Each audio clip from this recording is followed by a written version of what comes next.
உமக்கு மேல் ஒருவரும் இல்லையே, எல்லோருக்கும் மேலாக உயர்ந்தவர். உமக்கு மேல் ஒருவரும் இல்லையே. அல்லேலூயா, அல்லேலூயா, அல்லேலூயா, ஆமென். இப்பொழுதும் கூட விசுவாசம் பற்றி படித்துக் கொண்டிருக்கிறோம். தொடர்ந்து இந்த விசுவாச வார்த்தைகளை கேட்டுக்கொண்டிருக்கும்போது நீங்கள் விசுவாசத்திலே வளருவீர்கள் என்று நான் சொல்லிக் கொண்டிருந்தேன். தொடர்ந்து விசுவாச வார்த்தைகளை கேட்டுக்கொண்டிருக்கும்போது அபிஷேகம் நிறைந்த தேவனுடைய வாக்குத்தத்த வார்த்தைகளை நீங்கள் தேவையான அளவுக்கு கேட்டுக்கொண்டிருக்கும்போது அந்த வசனங்கள் உங்களுடைய இருதயத்தில் போய் தங்குகிறது. அப்பொழுது அந்த வசனங்களை பற்றிய விசுவாசம் உங்களுடைய இருதயத்தில் பெறுகிறது. விசுவாசத்தை துவக்குகிறவரும் முடிக்கிறவரும் என்று எழுதியிருக்கிறதே, ஒரு வசனத்தை உங்களுக்குள்ளே அனுப்பி விசுவாசத்தை துவக்குகிறார். நீங்கள் தொடர்ந்து அந்த வசனங்களை கேட்டுக்கொண்டிருக்கும்போது அந்த வசனங்கள் தொடர்ந்து உங்கள் இருதயத்தில் போய் அந்த விசுவாசத்தை பெருக பண்ணுகிறது. உங்களுடைய இருதயத்தில் அந்த விசுவாசம் உறுதிப்படுகிறது.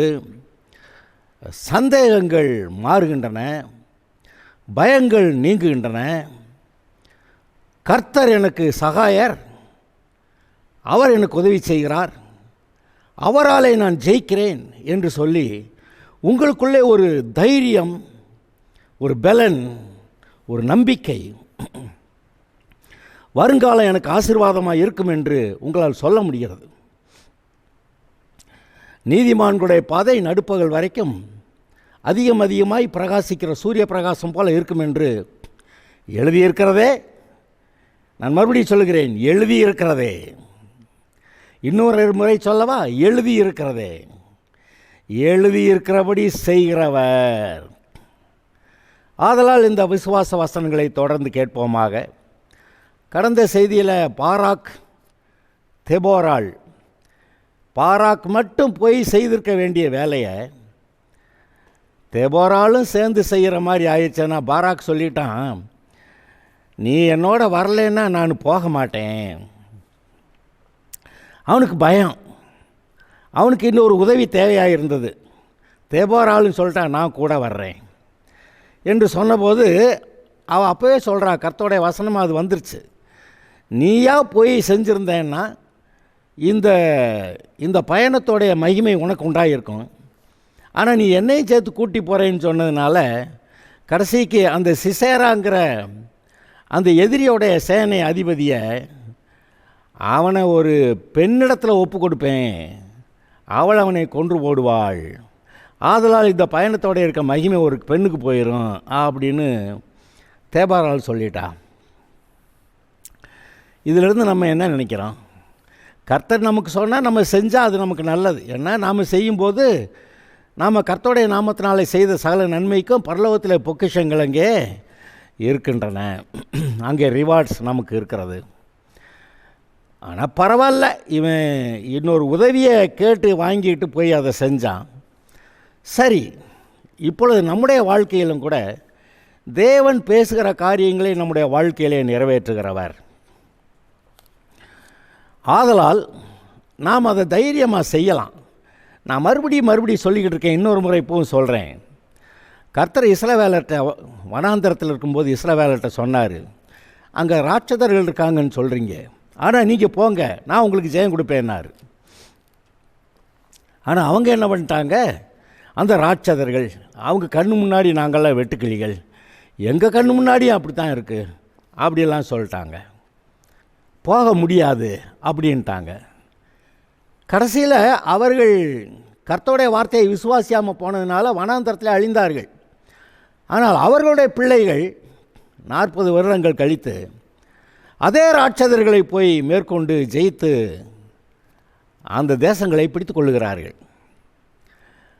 முதல்ல இருந்தவங்களும் உத்தமர்கள் கிடையாது, அவங்களுடைய பிள்ளைகளும் கூட ரொம்ப உத்தமர்கள்னு கிடையாது. ஆனால் கர்த்தருடைய வார்த்தையை நம்பினாங்களா? இப்பொழுது கர்த்தருடைய வார்த்தையை நீங்கள் நம்புங்கள். இப்பொழுது நீங்கள் இருக்கிற நிலைமையில் கர்த்தருடைய வார்த்தையை நம்புங்கள். ஏனென்றால் அவர் சொன்னதை செய்கிறவர். அதை நம்புங்கள். அது உங்களுக்கு ஆசீர்வாதமாக முடியும். இன்று உங்களுடைய சொந்த வாழ்க்கையில் என்ன சொல்லி கொண்டிருக்கிறார்? அங்கே கானான் தேசத்தை இஸ்ரவேலருக்கு கொடுப்பேன் என்று சொன்னது போல உங்களுடைய வாழ்க்கையின் முன்னாக ஏதோ ஒரு கானான் தேசம் இருக்கிறதே, ஏதோ ஒரு ஆசீர்வாதம் உங்களுக்கு முன்பாக கர்த்தர் வைத்திருக்கிறாரே. நீங்கள் விசுவாசத்தோடு போய் அதை சுதந்திரிக்கலாம். கர்த்தருடைய வார்த்தையை விசுவாசிக்க தீர்மானியுங்கள், அதை சுதந்திரிப்பீர்கள். ஆம் அருமையானவர்களே, நீங்கள் ஆசீர்வதிக்கப்படுவதை கர்த்தர் விரும்புகிறார்.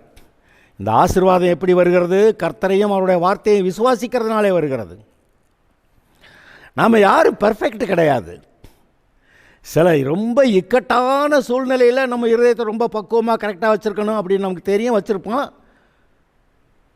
அது நமக்கு ஆசீர்வாதமாக வரும். ஆனால் எல்லா சமயத்துலேயுமா கர்த்தர் அவ்வளோ நம்ம எல்லோரும் அவ்வளோ பெர்ஃபெக்டாக இருதயத்தை வச்சுக்கிட்டு இருக்கணும். ஆனால் நான் அது இருக்கக்கூடாதுன்னு சொல்ல வரல, அப்படி இல்லாமல் இருந்தால் பரவாயில்லைன்னு சொல்ல வரல. ஆனாலும் பொதுவாக நீங்கள் அவரை நம்பி போய் கொண்டிருக்கும்போது நன்மையான காரியங்கள் வருகின்றன. நெருக்கடிகள் வரும்போது இருதயத்தை ஒழுங்காக இன்னும் கொஞ்சம் சரி பண்ணி வச்சுக்கிறலாம். இந்த இருதயம் நன்றாக இருக்கும்போது கர்த்தரை விசுவாசிக்க முடிகிறது. கடந்த ஒரு செய்திக்கு முன்னாடி சொல்லியிருந்தேன், நீங்கள் கர்த்தருடைய வசனத்தை திரும்ப திரும்ப திரும்ப திரும்ப தேவையான அளவுக்கு கேட்கும்போது அது உங்களுடைய இருதயத்தில் விசுவாசமாய் மாறிவிடுகிறது. விசுவாசம் கேள்வியினாலே வரும், வேறு எந்த விதத்திலையும் விசுவாசம் வராது. சீஷர்கள் ஜெபம் பண்ணினார்கள், எங்களுக்கு கொஞ்சம் விசுவாசத்தை வர்த்திக்க பண்ணணும். அவர் அப்பயே உடனே விசுவாசத்தை அள்ளி கொடுக்கல. கடுகு விழுதை அளவு விசுவாசம் இருந்தாக்கா உங்களுக்கு இதெல்லாம் நடந்துடும் சொல்கிறாரு. இப்பொழுதும் அவருடைய வார்த்தையை நம்ப தீர்மானிக்கலாம். சூழ்நிலைகள் சாதகமாக இல்லை, சூழ்நிலைகள்லாம் எதிர்மறையாக இருக்கிறது. செங்கடல் முன்னே நிற்கிறது, பார்வோனு சேனை பின்னால் இருக்கிறது. ஆனால் இப்போதைக்கு ஆபத்து வராமல் அங்கே மேகஸ்தம்பம் இஸ்ரவேலருக்கு எகிப்தியருக்கு நடுவாக இருந்தது. அதுபோல் உங்களுக்கும் இப்பொழுது அந்த மேகஸ்தம்பம் அங்கே இருக்கிறது. இப்பொழுது ஆபத்து வராமல் நீங்கள் காக்கப்பட்டிருக்கிறீர்கள். ஆனால் இந்த சமயத்தில் கர்த்தருடைய வார்த்தையை நம்புகிறேன். கர்த்தர் எனக்கு வைத்திருக்கிற அந்த தடைகளை நான் தாண்டுவேன். எனக்கு முன்னால் இருக்கிற செங்கடல் அது வழிவிடும். நான் உலர்ந்த தரை வழியாய் கடந்து போவேன். ஆனால் என்னுடைய சத்துருக்களோ என் பின்னே அதே செங்கடலில் மூழ்கி போவார்கள் என்றீங்க. இப்போ நீங்கள் சொல்லிக்கொண்டு உங்களுடைய வாழ்க்கையில் விசுவாசத்தில் முன்னேறுவீங்களா? கர்த்தர் அதை எதிர்பார்க்கிறார். ஓகே, இப்போ கடந்த செய்தியில் பாராக்கும் தெபோராலும் போய் அந்த 20 வருஷமாக இஸ்ரவேலை ஒடுக்கின அந்த எதிரியை ஜெயித்தார்கள் என்று நான் உங்களுக்கு சொல்லிக் கொண்டிருந்தேன். அதாவது இஸ்ரவேலர் வழக்கமாக கர்த்தரை விட்டு விலகி போய் பாகால்கிட்ட போகிறது வழக்கமாகி போச்சு. அதனால் ஒவ்வொரு தடவையும் இவர் சத்துருக்கள்கிட்ட ஒப்பு கொடுக்குறாரு. இந்த தடவை இவர் அந்த ஆத்சோரில் ஆளுகிற யாபின் என்னும் கானானியருடைய ராஜாவின் கையில் இஸ்ரவேலரை விற்று போட்டார். 20 வருஷம் அவங்க இஸ்ரவேலை உத்தரப்படுத்துனாங்கன்னு வாசிக்கிறோம். சரி, பல அவங்க கர்த்தரை நோக்கி முறையிட்டாங்க. அப்பொழுது ஒரு இரட்சகனை கர்த்தரை எழுப்புகிறார் இந்த பாராக் மூலமாக. தெபோராள் அங்கே இருந்து தீர்க்க தரிசனம் சொல்லி கொண்டு இருக்கிறாள். பாராக்கிட்ட கர்த்தர் சொல்லிட்டாரு, நீ இந்த நப்தலி கோத்திரத்திலும் செபுலோன் கோத்திரத்திலும் 10,000 பேர் ஆட்டில் கூட்டிகிட்டு போய் எதிரியை நீ முறியடிக்க சொல்லி கர்த்தர் உங்கள்கிட்ட போக சொல்லலையா அப்படின்னு தெபோராள் பாராக்க கேட்குறான். அப்படின்னா என்ன அர்த்தம்? ஏற்கனவே கர்த்தர் பேசி வச்சிருக்கிறார். அவன் என்ன சொல்கிறான், நீ வந்தால் ஒழிய போக மாட்டேன். சரி, நான் வர்றேன் அப்படின்னு சொல்கிறான். அப்போ 2 பேரும் போகிறாங்க, அந்த சேனையோடு போகிறார்கள். அந்த எதிரியோடைய சேனையை கர்த்தர் முறியடித்து துரத்தி விடுகிறார். அந்த எதிரியோடைய சேனையை கர்த்தர் கலங்க பண்ணினார் என்று எழுதியிருக்கிறது. கலங்க பண்ணினார். அப்பொழுது அந்த சிசேரா, அந்த சேனையின் அதிபதி, அந்த சேனை தலைவன் அவன் வந்து ரதத்தை விட்டு இறங்கி கால்நடையாக தப்பி ஓடி போகிறானான். ஓடி போன போது அங்கே இஸ்ரவேலரோடு கொஞ்சம் அதாவது நல்ல நிலைமையில் இருந்த அங்கே ஒரு குடும்பம் அங்கே இருந்தது. ஏபேர் என்பவன் மோசையின் மாமனாகிய ஓபாவின் புத்திரனாக இருக்கிற கேனியரை விட்டு பிரிந்து கேதேசின் கிட்ட இருக்கிற சானாயிம் என்னும் கர்வாலி மரங்கள் அருகே தன் கூடாரத்தை போட்டிருந்தான். இந்த மோசையின் வகைரால் ஏதோ ஒருத்தன் வந்து அந்த பகுதியில் குடியிருக்கிறான். இந்த சிசரை இறங்கி ஓடும்போது அந்த வழியாக ஓடுறான்.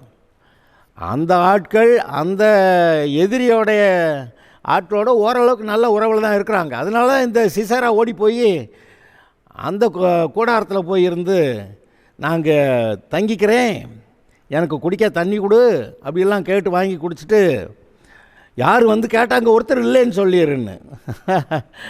அவன் என்ன பண்ணாலாம், கூடாரத்தின் ஆணி எடுத்து சுத்தியில் எடுத்து இவன் தூங்குறப்ப, ஆயாசமாக படுத்து தூங்குறப்ப நெற்றி போட்டில் அடித்து இறக்கிட்டாளாம்.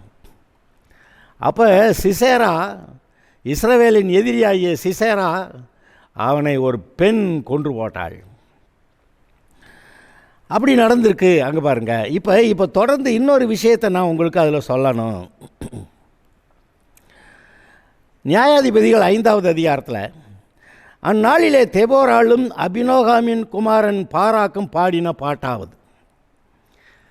சிசேராவை கொன்னாச்சு, சேனைகள், எதிரி சேனைகள் முறியடிக்கப்பட்டு விட்டது, இஸ்ரவேலர் பட்டார்கள். அங்கே தெபோராலும் பாராக்கும் கூட 2 பேருமா சேர்ந்து கர்த்தருடைய நாமத்தினாலே ஜெயம் எடுத்தார்கள். இப்பொழுது ஒரு பாடல்.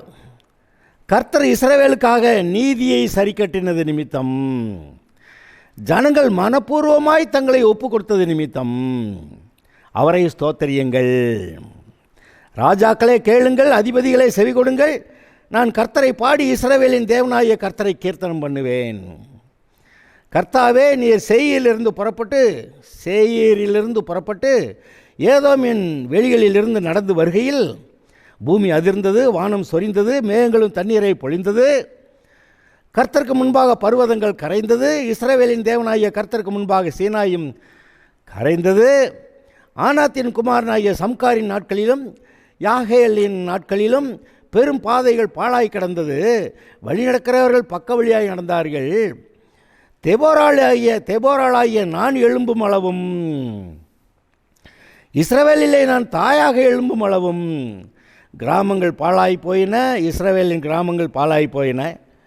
எல்லாம் பாழாக இருந்தப்போ தெபோராளாகிய ஒருத்தி எழும்புகிறாள். அது வரைக்கும் பாழாக கிடந்தது இப்போ வந்து மீட்கப்படுகிறது. இன்றைக்கும் உங்களை நீங்கள் தெபோராலோ இல்லை வேற ஏதோ ஒரு கர்த்தருடைய ஊழியக்காரனோ,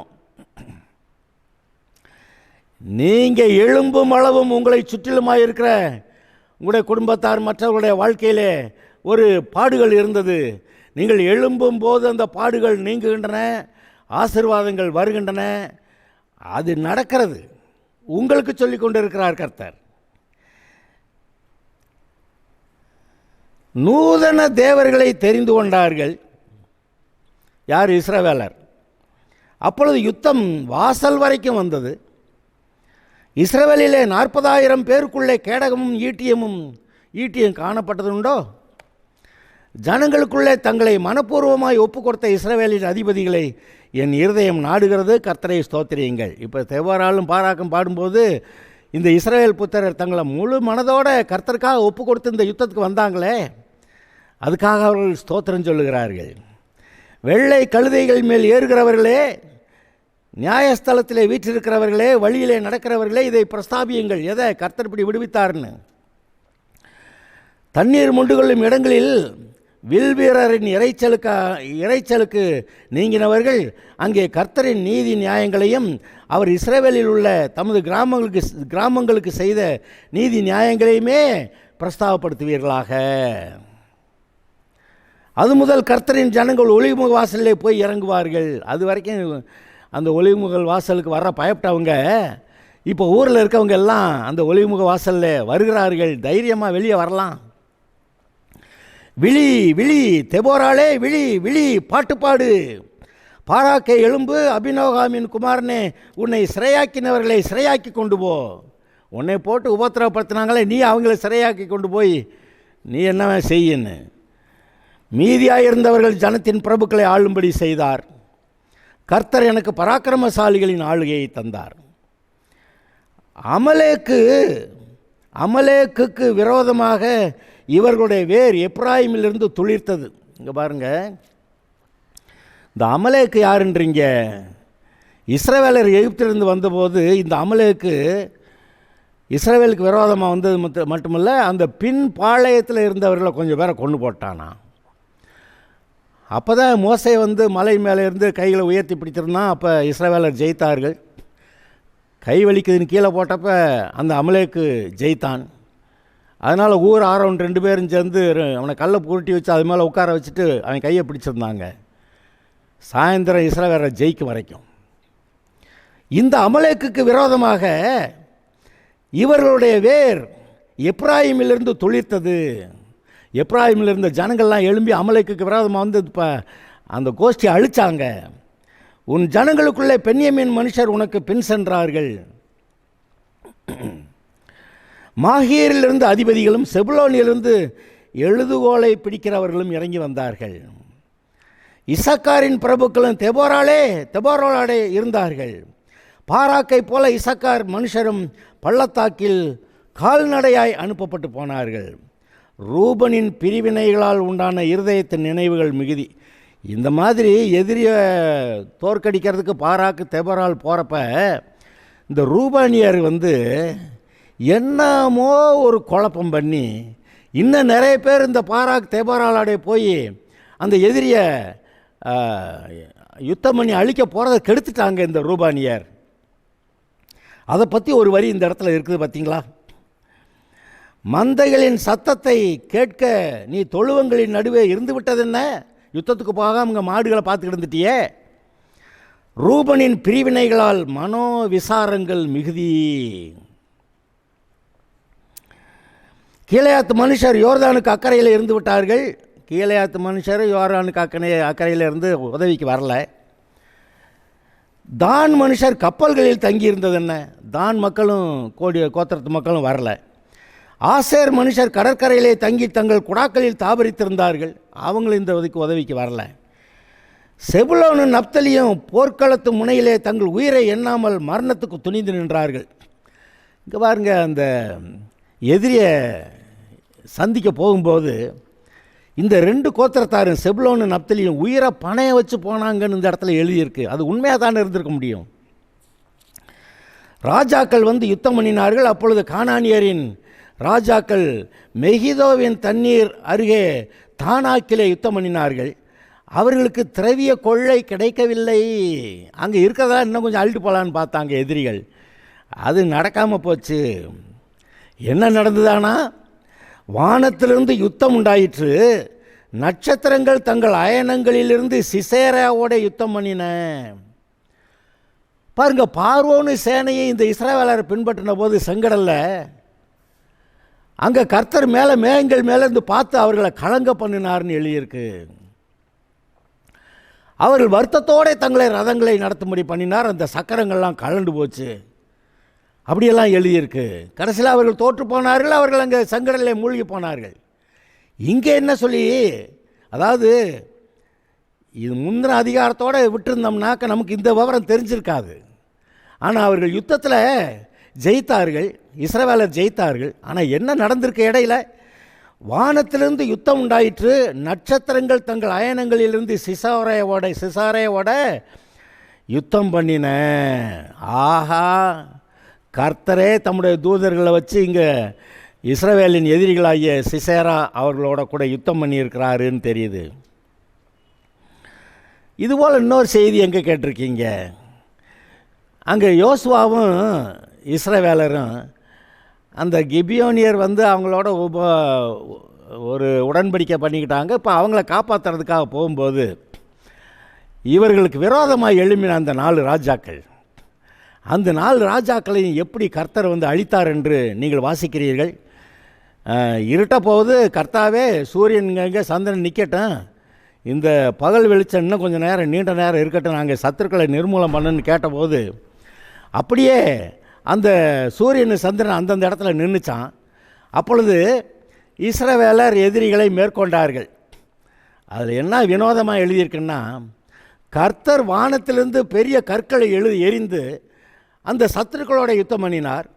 அப்பொழுது இஸ்ரவேலரால் கொல்லப்பட்டவர்களை பார்க்கலாம் வானத்திலிருந்து விழுந்த கற்களால் கொல்லப்பட்டவர்கள் அதிகம்னு எழுதியிருக்கு. அப்போ கர்த்தர் எப்படியெல்லாம் யுத்தம் பண்ணுறாரு பாருங்க. உதவி தேவையான என்ன வேணாலும் செய்ய அவர் வர்றார். இதெல்லாம் எதுக்கு எழுதியிருக்கு? உங்களுக்காகவும். நான் ஒன்றும் இல்லையே, நான் என்ன செய்வேன்? அப்படி தான் மோசே சொன்னான். நான் போய் என்ன இஸ்ரவேலரை மீட்ட முடியுமா? பார்வோனை நான் மேற்கொண்ட முடியுமா? அப்படி சொன்னான். ஆனால் கர்த்தர் சொன்னார், இப்போது பார்த்துக்கலாம், கையில் இந்த கோல் இருக்கே, மேய்ப்பரின் கோல், அதை எடுத்துகிட்டு போ அப்படி சொன்னார். என்ன நடந்தது?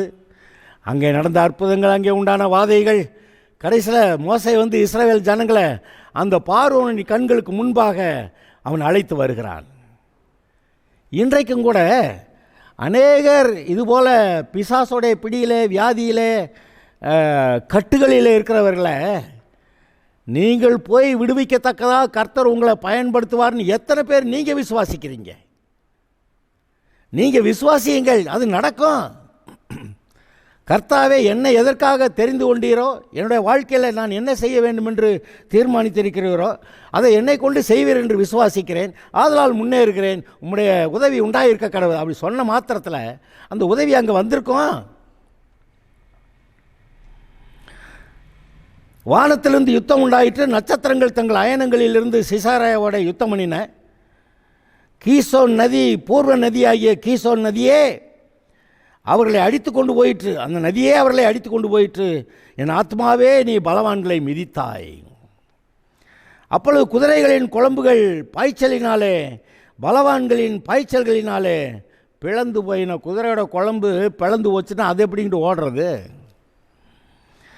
மோரேசை சபியுங்கள், அதன் குடிகளை சபிக்கவே சபியுங்கள் என்று கர்த்தருடைய தூதனானவர் சொல்லுகிறார். இது பர்டிகுலர் கேஸில் ஏன் சாபம் வருதுன்னு கேட்டால், இவங்க சாபம் விடலான்னு சொல்லி கேட்டால், அந்த அமலேக்கு கர்த்தருடைய சிங்காசனத்துக்கு விரோதமாக யுத்தம் பண்ணானா, அதனால் அவன் அழிய மட்டும் பூமியில் யுத்தம் அவனுக்கு விரோதமாக தொடரும்னு கர்த்தர் சொல்லியிருந்தார். இப்போ அந்த கூட்டத்தை நீங்கள் சபிக்கலாம்னு வேறு சொல்லிட்டார். சபிக்கிறத பற்றி கர்த்தர் நமக்கு சொல்கிறதில்லை. ஆனால் அந்த அமலேக்கு விஷயத்தில் மட்டும் அவன் தேவனுடைய சிங்காசனத்துக்கு விரோதமாக யுத்தம் பண்ணான் அப்படி சொல்லியிருக்குது. அவர்கள் பட்சத்தில் துணை நிற்க யாரும் வரவில்லை. பராக்கிரமசாலிகளுக்கு விரோதமாய் அவர்கள் கர்த்தர் பட்சத்தில் துணை நிற்க வரலையே. யார்? இவங்க கூட இருந்தவங்க துணைக்கு வரலேன்னு. ஸ்திரீகளுக்குள்ளே கேனியனான ஏபேரின் மனைவியாகிய யாகேல் ஆசீர்வதிக்கப்பட்டவள். அவள் தான் அந்த சிசேராவை கொன்ன ஆள். கூடாரத்தின் வாசமாக இருக்கிற ஸ்திரீகளுக்குள்ளே அவள் ஆசீர்வதிக்கப்பட்டவள். தண்ணீரை கேட்டான், பாலை கொடுத்தாள். ராஜாக்களின் கிண்ணியிலே வெண்ணெயை கொண்டு வந்து கொடுத்தாள்.